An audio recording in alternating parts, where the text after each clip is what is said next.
Olá, estamos de volta para mais uma aula de Geografia Bíblica. Hoje é a aula de número 2, nós vamos estar estudando a extensão do mundo bíblico. Está preparado? Então abre o seu livro e comece a ver comigo aí. O mundo bíblico situa-se no atual Oriente Médio, em terras do contorno do mar Mediterrâneo. Ele é o berço da raça humana, mais precisamente a Mesopotâmia, nas primeiras civilizações. Na dispersão das raças após o dilúvio, conforme se lê lá em Gênesis, capítulos 10 e 11, Cão povoou a África. Canaã, seu filho, povoou a Península Arábica. Jafé povoou a Europa e parte da Ásia. Quanto aos limites do mundo bíblico, para nós estudarmos essa extensão, vamos adentrar a esses limites. Vamos pensar nos 4 pontos cardeais: norte, sul, leste e oeste. No norte, uma linha reta que começa na Espanha, veja no mapa, passa pelo norte da Itália e Mar Negro e vai até o Mar Cáspio. Ao sul, nós temos uma linha reta que, partindo do Mar Arábico, vai na direção oeste, passando pela Etiópia e terminando no deserto da Líbia. A leste, uma linha reta que parte do Mar Cáspio, passando pelo Golfo Pérsico, vai até o Mar Arábico. E veja ainda no mapa, a oeste, uma linha reta que parte do sul do deserto da Líbia e termina na Espanha, abrangendo o Egito e as regiões do norte da África. Quanto às regiões, áreas e países do mundo bíblico, nós estamos acostumados a falar em vários países. Vamos começar mesmo com a Mesopotâmia, porque lá na Mesopotâmia é que começamos a ler a história do mundo bíblico, desde o Gênesis, desde o Éden, passando pelo tempo de Abraão e mais tarde por ocasião do cativeiro babilônico, que é um período que ganha muitas páginas do Antigo Testamento. Então vamos começar com a Mesopotâmia. Nós temos uma citação da Mesopotâmia em Gênesis 24, versículo 10. Vamos a esse texto. Gênesis 24, 10 nos diz: E o servo tomou 10 camelos dos camelos do seu senhor e partiu, pois que toda a fazenda de seu senhor estava em sua mão. E levantou-se e partiu para a Mesopotâmia, para a cidade de Naor. Nesse texto, nós estamos vendo a história de Isaac, quando Abraão manda o seu servo Eliezer ir em busca de uma esposa para ele. Em Atos capítulo 2, versículo 9, nós lemos que no dia de Pentecostes também estavam presentes pessoas da Mesopotâmia em Jerusalém. E temos mais referências, uma delas citadas no seu livro, que é Deuteronômio capítulo 23, versículo 4. A Mesopotâmia, na verdade, é o berço da humanidade. Não é verdade o que afirmam certos livros de história geral, quando declaram ser o Egito o berço da humanidade. Foi na Mesopotâmia, lá que existiu o Jardim do Éden, o Éden adâmico.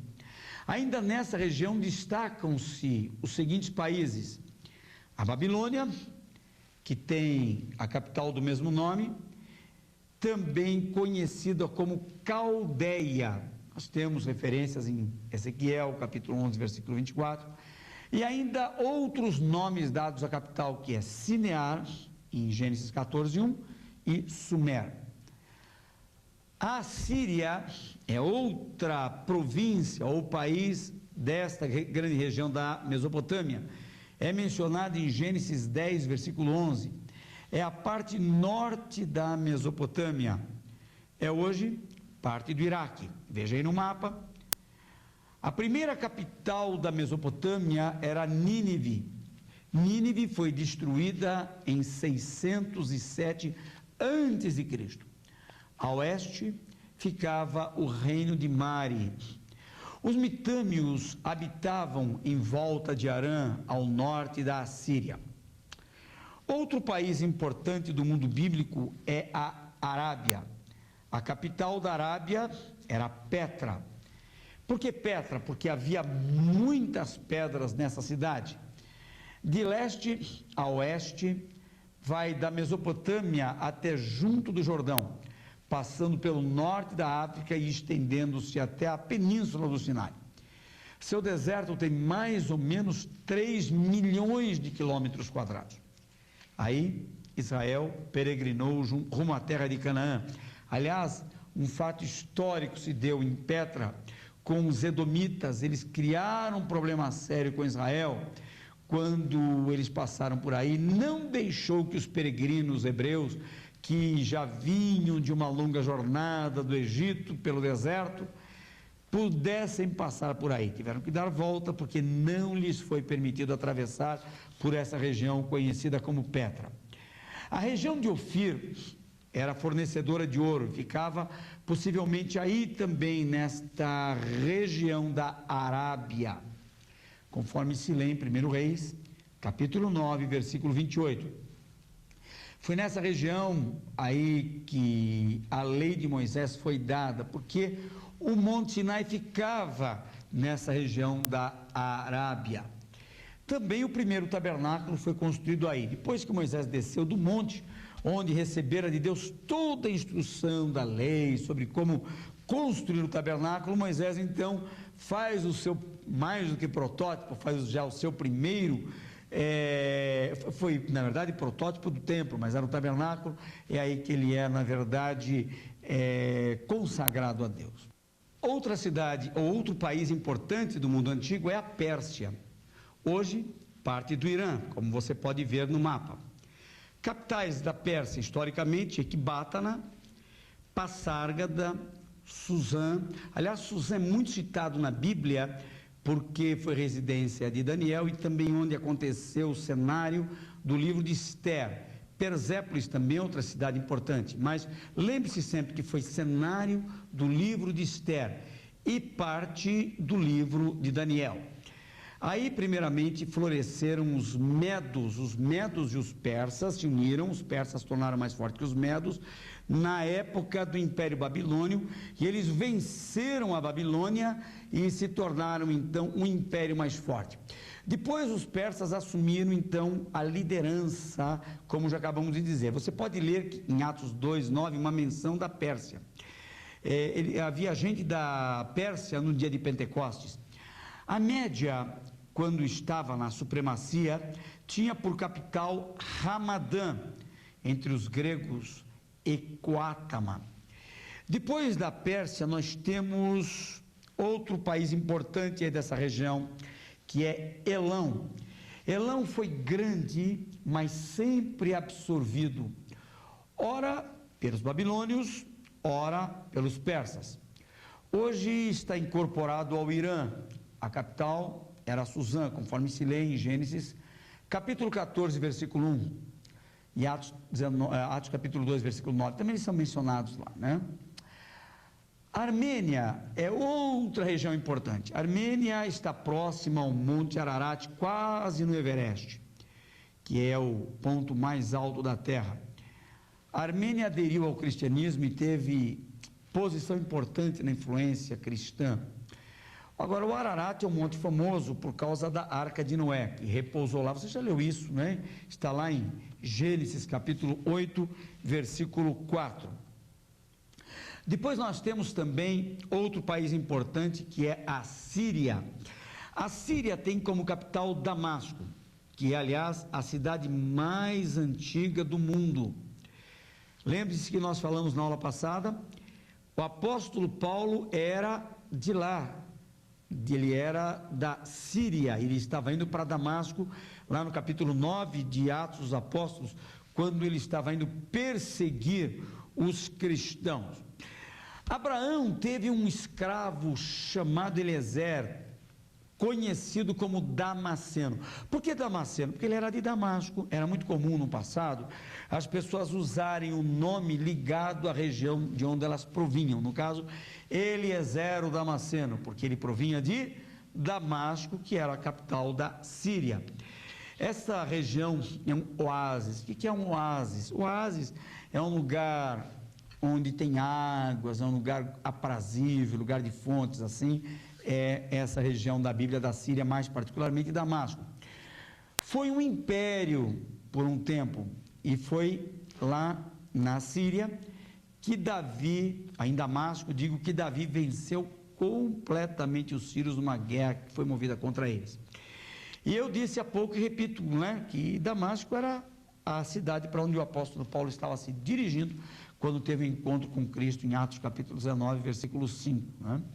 Nos dias de Jesus, tornou-se sede da província romana, da qual fazia parte Israel. Vamos ler isso? Lucas capítulo 2, versículo 2. Vamos ler o texto de Lucas, capítulo 2, versículo 2. Esta citação de Damasco. Este primeiro alistamento foi feito sendo Cirênio governador da Síria. Aqui, Cirênio era da Síria, ele era governador na época em que Jesus nasceu, e foi feito aquele decreto conhecido como da parte de César Augusto, para que todos se alistassem, cada um na sua cidade natal, não é isso? Muito bem, vamos prosseguir um pouco. Era a sede da província, dessa província por um legado romano. Então, a cidade de Damasco foi sede no tempo dos romanos, né? A cidade de Damasco foi sede da Síria. Antioquia da Síria é a próxima região que nós vamos ver. Foi uma cidade esplendorosa, coberta de mármore. Você já pensou uma cidade toda coberta de mármore? Quanto não vale uma cidade dessa? Que beleza! A costa dessa cidade passava um rio, o Rio Oronte, enquanto que em Jerusalém a igreja teve o seu início em Antioquia. Foi ali que ela teve, na verdade, o seu movimento maior de desenvolvimento. Então, nós temos duas sedes da igreja. Nós temos a igreja de Jerusalém, por um lado, né, e a igreja de Antioquia. Jerusalém foi se apagando com o tempo, e Antioquia foi ganhando destaque no tempo dos apóstolos. Tudo começou em Jerusalém, lembra disso? Atos capítulo 2, quando nós chegamos lá em Atos dos Apóstolos capítulo 13, ocasião em que os missionários saem para fazer a obra, a cidade de Antioquia é a cidade forte, dali é que saem os missionários para o mundo. Então você começa a ver o apagar da cidade de Jerusalém. Mais tarde tem a invasão do general Tito e acaba tudo, né? Nós temos a seguir também a Fenícia, hoje conhecida como Líbano. As cidades principais da Fenícia são Tiro e Sidom. Alguns navegantes famosos, primitivos, exploradores, fundaram a cidade de Cartago, na África do Norte, hoje Tunis. O nosso alfabeto vem deles, ali dos fenícios, por volta de 1500 a.C. Nós temos algumas menções na Bíblia, como Mateus capítulo 11, versículo 22. E o texto de Mateus capítulo 5, aliás, os dois textos vale a pena serem vistos pelo seguinte. Veja Mateus capítulo 11, versículo 22, o que é que Jesus diz dessas cidades da Fenícia, de Tiro e de Sidom. Mateus 11, 22, vê lá comigo. Por isso eu vos digo que haverá menos rigor para Tiro e Sidom no dia do juízo do que para vós.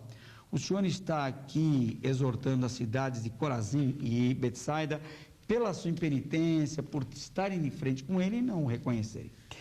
E ele está dizendo que as cidades de Tiro e de Sidom, que são duas cidades da Fenícia, vão ser julgadas. Agora, o capítulo 15, versículo 21 de Mateus, fala também de uma mulher, Ciro Fenício, lá na cidade de Tiro, aquela mulher que tinha uma filha terrivelmente endemoninhada, a mulher cananeia. Essa mulher, ela sabendo que Jesus está adentrando a sua terra, aliás, nós só lemos duas vezes, me recordo bem, que Jesus teria deixado seu país. Uma na infância, quando ele sofre um exílio e vai parar no Egito, e a outra, quando ele atravessa a fronteira do norte e vai lá para a Fenícia. E nessa hora ele é abordado por essa mulher que vem gritando desesperadamente: Jesus, filho de Davi, tem misericórdia de mim, que a minha filha está miseravelmente endemoniado.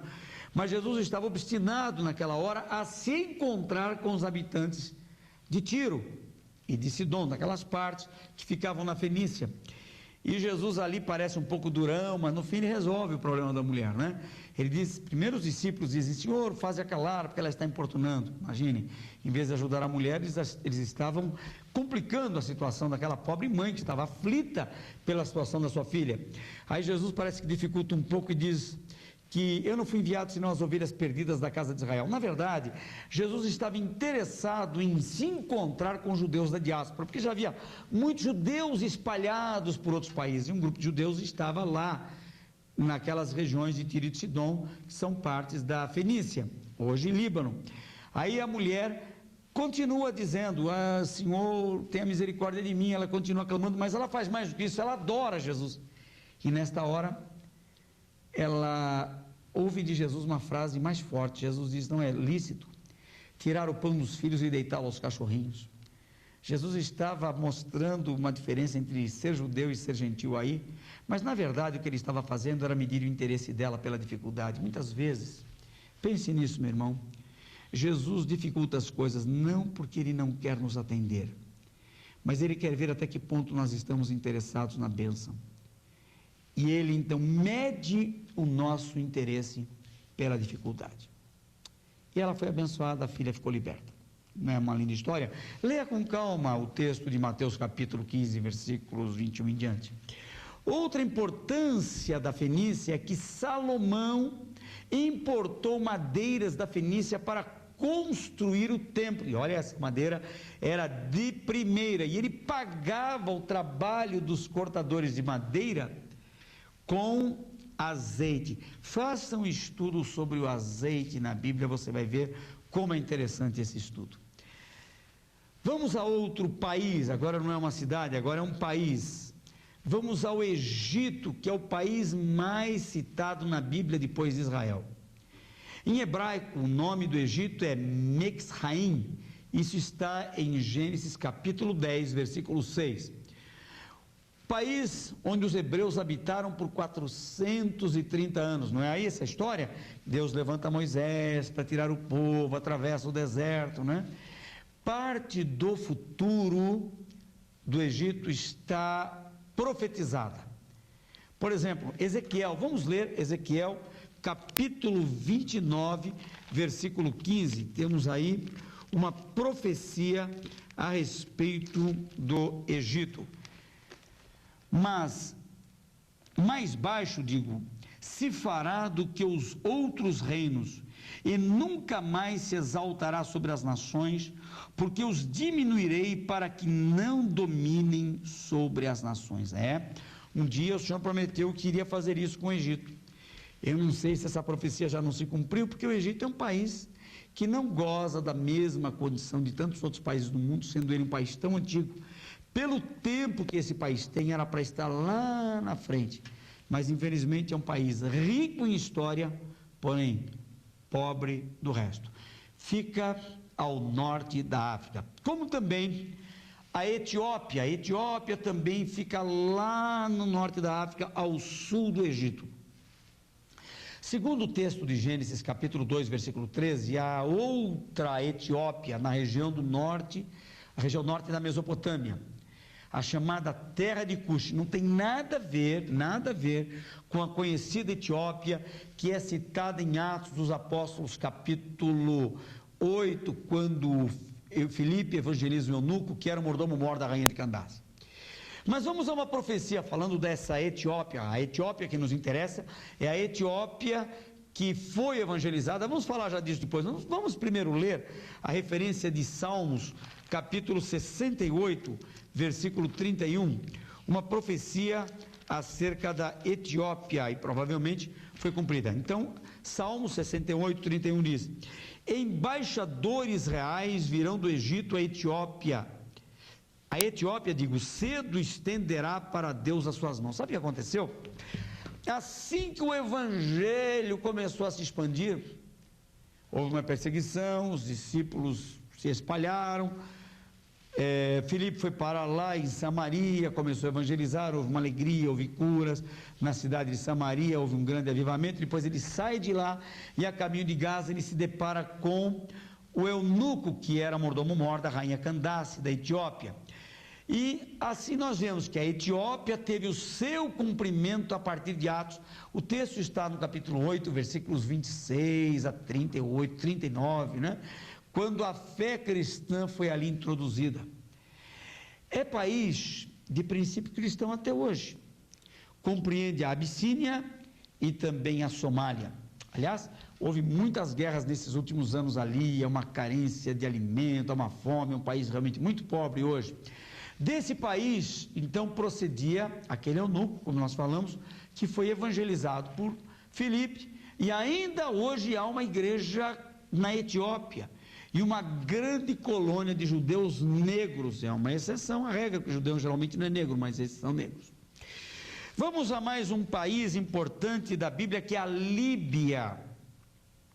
A Líbia é uma extensa região do norte da África. Simão, aquele que ajudou Jesus a levar a cruz, lembra que Simão, o Cirineu, ele era natural de Cirene, uma cidade da Líbia, está lá em Atos, em Mateus, capítulo 27, lá no versículo 32. No dia de Pentecostes, também é uma citação interessante, havia sirineus presentes em Jerusalém, você pode ler isso em Atos, capítulo 2, versículo 10. Outro país importante no mundo bíblico é a Ásia. A Ásia dos tempos bíblicos nada tinha com o atual continente asiático. Era uma província romana, porque a Roma mandava, viu? Roma mandava. Quando o Império Romano estava no auge, era Cartago, Roma mesmo, né? Palestina, Itália, Egito, Ilhas Britânicas, Gália, Espanha, eram países que estavam sob a égide romana. E a Ásia estava situada na parte ocidental, aliás, a província romana estava situada na parte ocidental da atual Ásia Menor. Há algumas referências em Atos 6, 9, nós temos 19, 22, temos 27, 2, 1 Pedro 1, 1, Apocalipse 1, 4, Apocalipse 1, versículo 11, né? A capital dessa província da Ásia, nos tempos bíblicos, era Éfeso. E toda a região da antiga Ásia Menor compreende hoje o território da Turquia. Muito bem. Vamos a outro país importante. Grécia ou Hélade, nos tempos bíblicos. Você pode ler, por exemplo, em Atos, capítulo 20, versículo 2, esse nome, que às vezes a gente lê em algum lugar na Bíblia, um nome e não sabe que se trata de um lugar conhecido. Diz assim, capítulo 20, versículo 2: E havendo andado por todas aquelas terras, exortando-os com muitas palavras, veio à Grécia. Paulo esteve na Grécia. Às vezes você vê a palavra Hélade no livro de Atos, refere-se evidentemente à Grécia. A Grécia é famosa como terra dos poetas, terra de artistas famosos, e filósofos então nem se fala, né? Os grandes filósofos como Aristóteles, Platão, Sócrates e Platão que foram contemporâneos, né? Platão escreve sobre Sócrates, você tem Aristóteles e tantos outros, são todos oriundos da Grécia. É um país muito citado no Novo Testamento, mas também no Antigo Testamento, né? Em hebraico, você vai ler a Grécia com outro nome, vai ler como Javã. É só encontrar lá em Gênesis, capítulo 10, versículos 4 e 5. A maior parte da Grécia Antiga era conhecida pelo nome de Acaia. Você vê Acaia, eu estou com a minha Bíblia aberta aqui em Atos, fica até mais fácil. Veja na tela, Atos, capítulo 18, versículo 12. Mas sendo Galho procônsul da Acaia, está vendo? Acaia era Grécia. Levantaram-se os judeus concordemente contra Paulo e o levaram ao tribunal. Então, Acaia na Bíblia refere-se à Grécia. Esse nome é derivado dos aqueus, né? Um povo que habitou essa região, por isso aqueu, Acaias, né? Na época do Novo Testamento, a Grécia era constituída de estados isolados sob o domínio romano.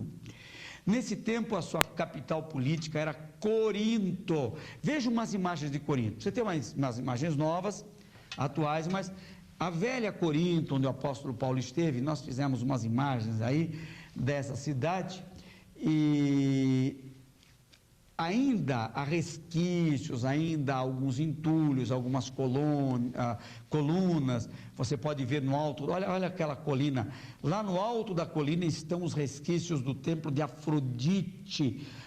No tempo de Paulo deu muito trabalho essa cidade, né? Então era Corinto a capital e não Atenas, né? Mais tarde Atenas. Veja hoje Atenas, olha aí, eu tenho um vislumbre de Atenas. Em Atenas nós temos alguns monumentos do passado. Aliás, bem atrás de mim, esse cenário, você pode ver essa foto, está em Atenas, né? Lá no Peloponeso. Aqui está o Partenon. Foi provavelmente nesta região, nesse antigo templo, atrás dele há outros templos, no alto de uma colina, que Paulo viu aquelas estátuas dedicadas aos muitos deuses, né? E Paulo ficou muito irritado. No capítulo 17 de Atos você pode ler essa história. E então ele desce para o Ágora.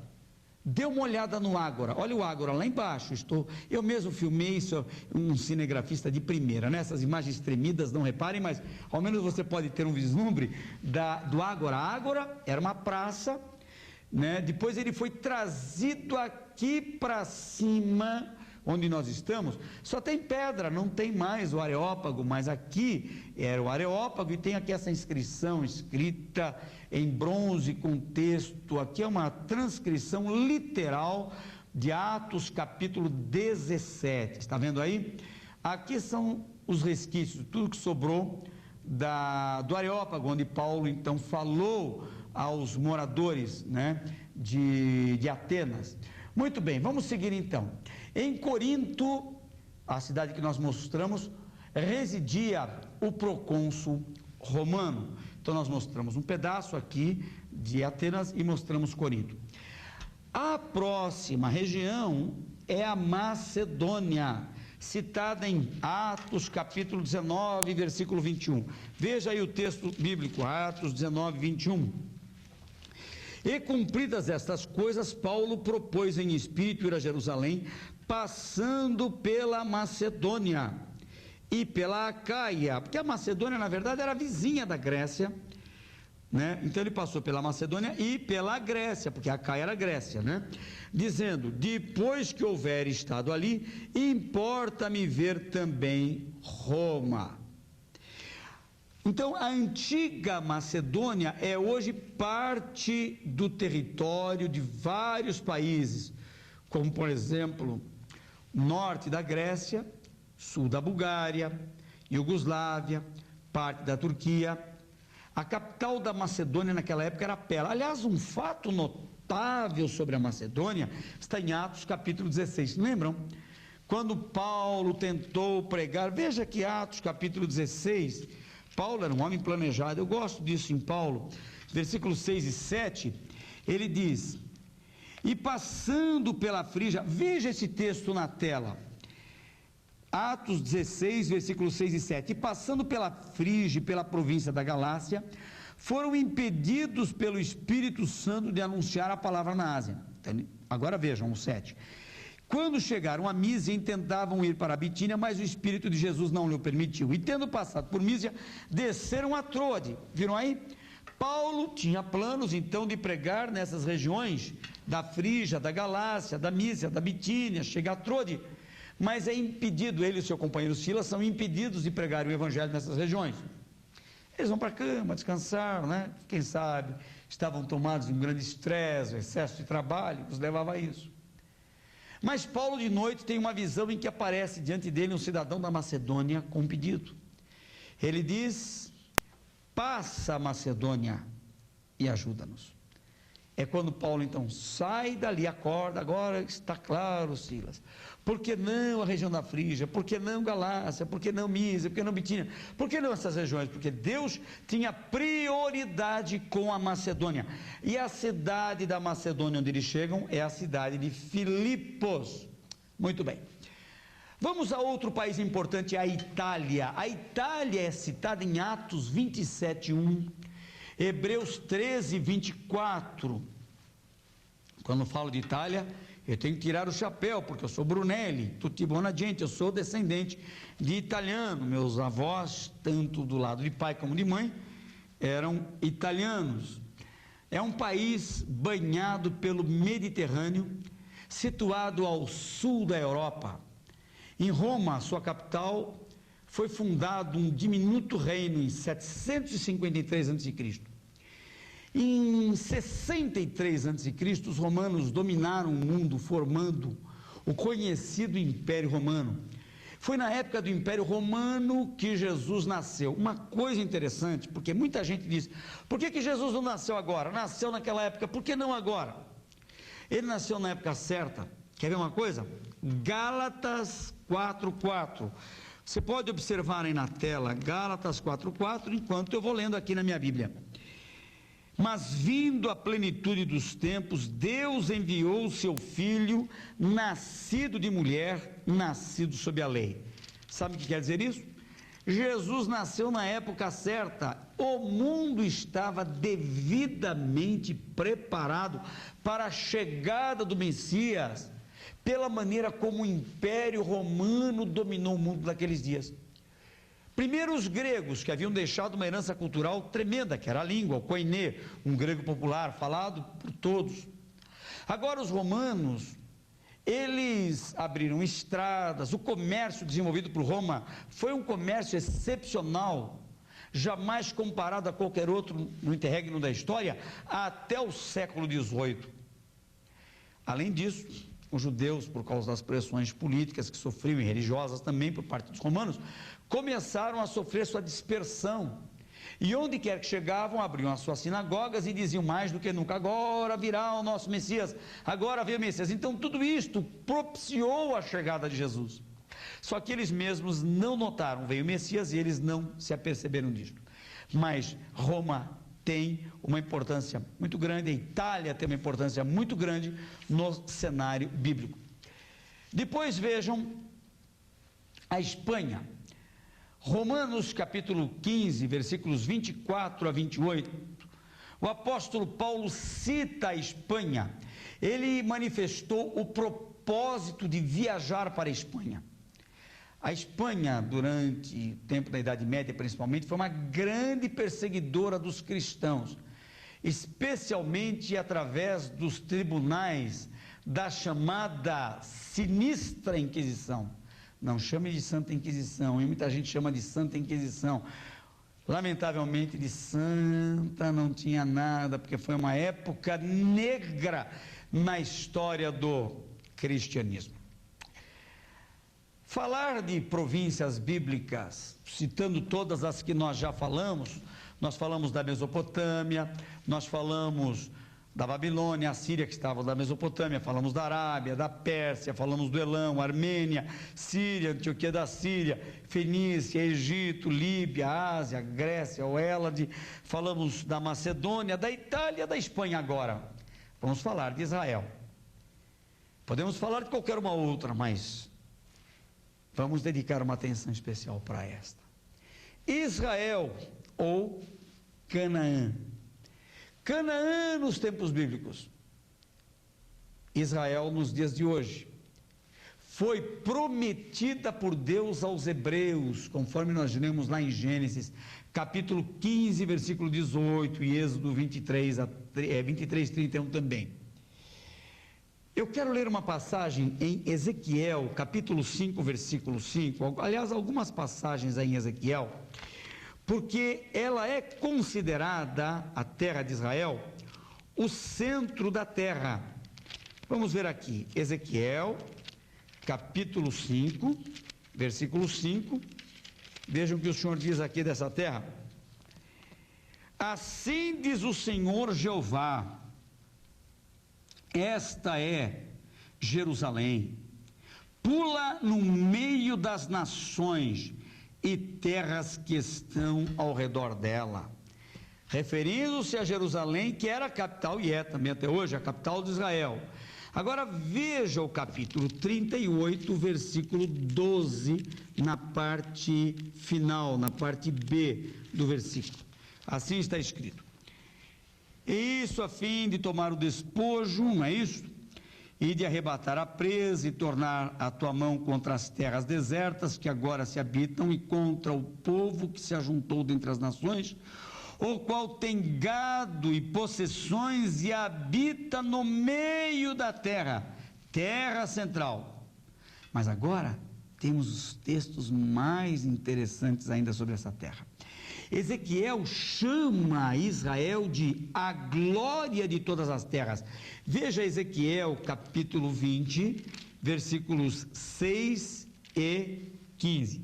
Versículo 6. Naquele dia levantei a mão para eles, para os tirar da terra do Egito, para uma terra que tinha previsto para eles, a qual mana leite e mel. Agora vejam, e é a glória de todas as terras. Outro versículo, que é o versículo 15, diz assim: e contudo eu levantei a mão para eles no deserto, para os não deixar entrar na terra que lhes tinha dado, a qual mana leite e mel, e é a glória de todas as terras. Veja Jeremias capítulo 3, versículo 19, o que ele diz que é terra desejável e excelente, capítulo 3 de Jeremias, versículo 19, assim diz o profeta: mas eu dizia, como te porei entre os filhos e te darei a terra desejável, a excelente herança dos exércitos das nações, e eu disse, Pai me chamarás, e de mim te não desviarás. Então o Senhor está falando que essa terra é terra desejável e terra excelente. Outro ponto notável do nosso estudo, vamos ver agora a geografia física de Israel, e assim nós estaremos encerrando a aula de hoje com este último ponto. Quais são os nomes aplicados à Terra Santa? Um deles é Canaã. Você vê lá em Gênesis 11, 31, você vê em Gênesis capítulo 12, versículo 5. Por que Canaã? Por causa de um dos filhos de Noé, que se chamava Canaã. Ele foi habitar naquela região, então ele deu nome à terra. A área de Canaã era de aproximadamente 26.390 quilômetros quadrados. Outro nome dado à Terra Santa é Terra dos Hebreus. Você pode ler com calma em Gênesis capítulo 40, versículo 15. Terceiro nome aplicado à terra, você pode ler em 1 Samuel 13:19, é Terra de Israel.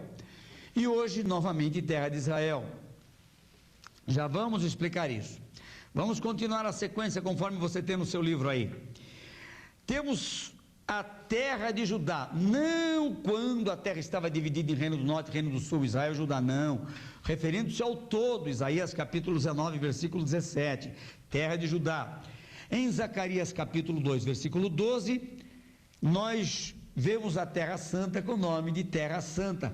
Na época das guerras recentes, aliás, como temos acompanhado nesse tempo todo, a terra de Israel é chamada de Terra Santa, até a guerra é chamada de Guerra Santa. Outro nome dado à terra é Terra do Senhor. Você pode ler isso em Oséias capítulo 9, versículo 3.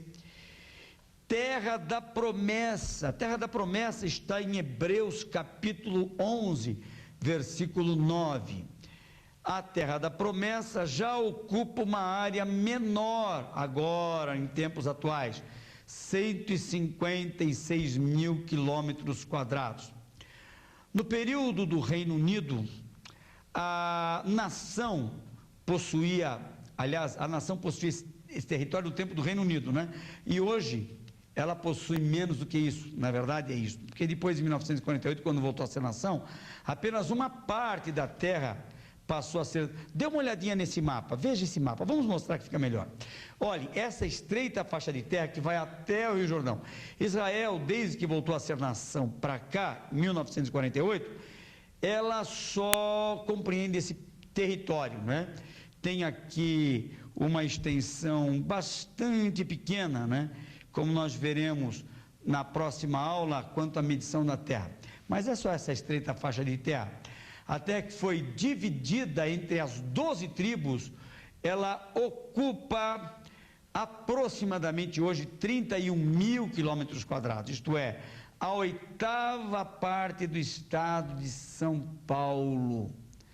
E os limites maiores nós vamos ver já, mas deixa eu dar uma explicação, uma coisa que eu quero mostrar para vocês aqui ainda, é que muita gente se confunde. Por que chamam de Palestina, terra da Palestina? Nos dias de Jesus, quando Jesus morava lá, a terra se chamava Palestina. Palestina por causa dos filisteus. Os filisteus é que deram nome à terra de terra da Palestina. Depois, então, que foi destruída a terra no ano 70, né? Os judeus ficaram dispersos por todo o mundo, mas sempre lutaram para ter de volta a sua terra. Os povos que ocuparam a terra eram os povos vizinhos, eram os árabes. Quem morava na Palestina, sendo árabe, e que nascia lá, nascia palestino. Quem nasce no Brasil é brasileiro, quem nasce na Itália é italiano, quem nasce no Japão é japonês, quem nasce na Palestina é palestino. Mas em 1948, quando Israel voltou a ser nação, a ONU, foi uma determinação da ONU, devolvendo a Israel, ao povo hebreu, ao povo judeu, a sua terra. Em chegando lá, eles mudaram o nome de Palestina para Israel. Voltaram a chamar a terra como era chamada lá em 1 Samuel, capítulo 13, conforme vimos ainda há pouco. Então, desde 1948 para cá, os judeus habitam na terra que lhes foi devolvida, chamada Israel. Mas os árabes que já ocupavam essa terra desde os tempos da dispersão em 70 depois de Cristo, portanto, quase 2000 anos atrás, essa gente reage e até hoje continua chamando a terra de Palestina. Eles então se consideram palestinos. Então os árabes nascidos em Israel continuam guardando o nome antigo da Palestina, chamam-se palestinos, e assim está feita, está estabelecida a diferença étnica entre os dois povos que brigam pelo mesmo território. Os judeus querem que os palestinos saiam de perto deles, não exige que eles saiam da terra, permite que eles morem lá, mas nos seus bairros próprios. Por sua vez, os palestinos querem a desocupação dos israelitas, dizendo: não, estamos aqui há quase 2000 anos, essa terra é nossa, desocupem vocês. Então, essa é a briga toda que você, nobre aluno, anda acompanhando pelos jornais, pela televisão, não é isso? Bem, vamos então agora a mais um ponto final da nossa aula, que é a extensão do mundo bíblico. A terra que foi dividida entre as 12 tribos, ela tem os seus limites maiores, né?